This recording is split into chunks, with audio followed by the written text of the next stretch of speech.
Gutters from Rebuilding Europe's Cities by Herman Bosman. Now that peace has come to Europe, or has it, it is not uninteresting to speculate on the faces that the cities of Europe will now be wearing. There will be changes in some of them, of course, and of a quite startling nature, obviously enough.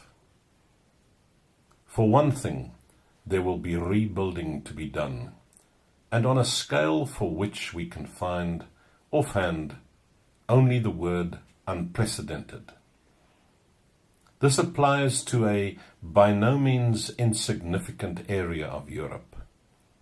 Cities that have been laid in ruin and for whose reconstruction totally new plans have to be drawn up. It is to be trusted that the commissionaires of public works in the various countries will apply a measure of imagination to the exercise of their official functions. A difficult task for works commissionaires, whose imaginative powers appear to have declined considerably since the Egyptian dynasty that saw the building of Thebes. At all events, we hope that the works commissionaires, in resurrecting ruins, will distinguish between ancient and modern.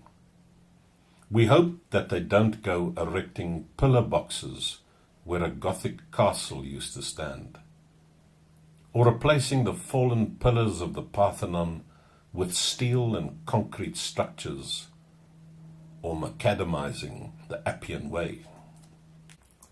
Anyway, it must be a tough job, after a city has been destroyed, to have to build it up all over again, from scratch as it were.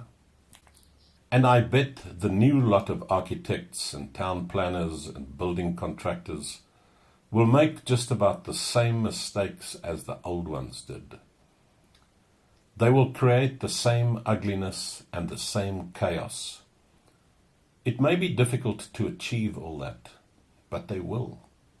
That much is comforting.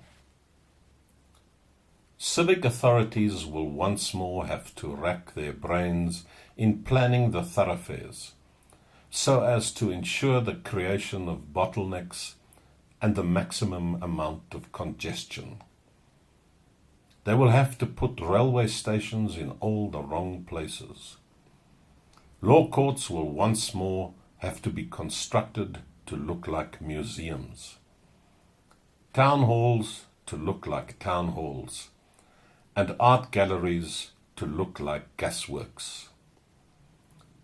As a result, the cities of bombed Europe will again become impossible bedlams, and therefore places you can live in. In a city centrally planned in terms of utopian conceptions, the soul of man perishes. The cities of Europe will rise again out of their rubble.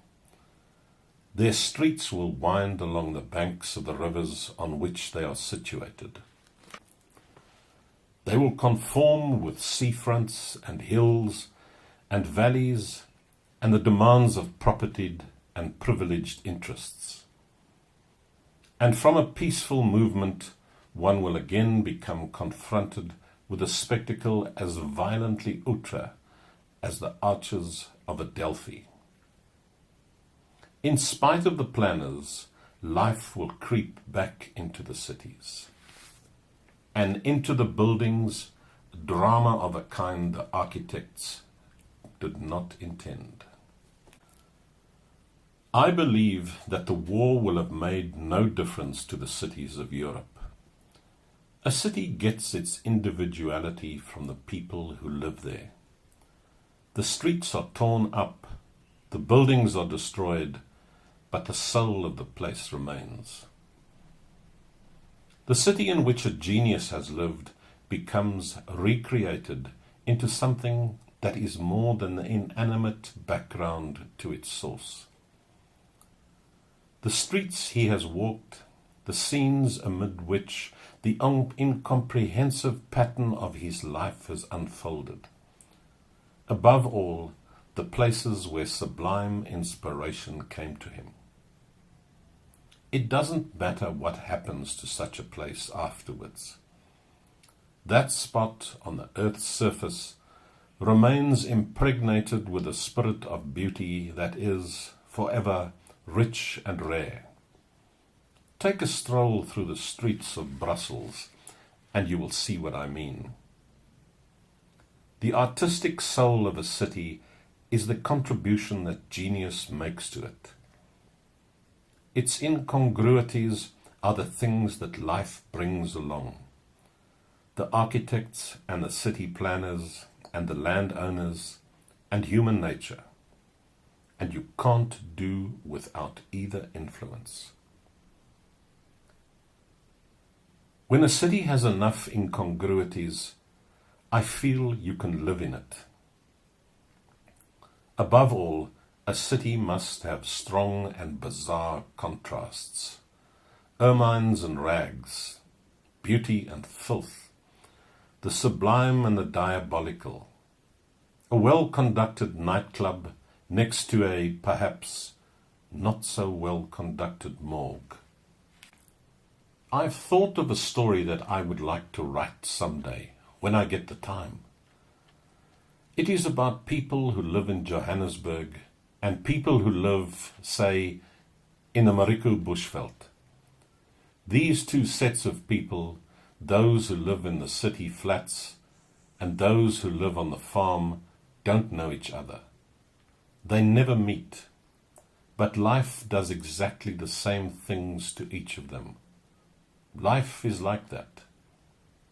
And the story ends with the heroine of this little group of people in the city, smashed into pieces by the things life has done to her, declaring that she can't stand it any longer. She's got to get away, somewhere. And the girl on the farm, to whom exactly the same things have happened, says that this has been too terrible. She's going to Johannesburg. What she means is life. Life. The difference between the city and the farm is, alas, age-old. The city has gutters.